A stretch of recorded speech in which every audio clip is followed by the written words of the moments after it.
Hey guys, this is me Pile. In today's video, I am going to show you how to stop Instagram suggesting your account like your account is from now never be suggestions in anyone's list. So let's start the video. You just have to click on your right bottom avatar for your page. Just click on it and from here you have to open it on Chrome, not an application.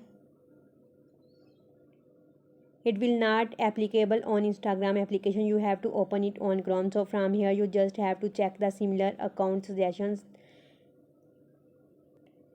The tick here, you just have to uncheck it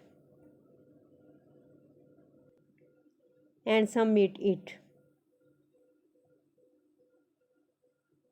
It's quite simple. Yes, so now submit it and you can see the profile saved. So this was a process by which you can stop Instagram suggesting your account. If you find this video helpful, please like, share and subscribe. Thanks. Have a good day.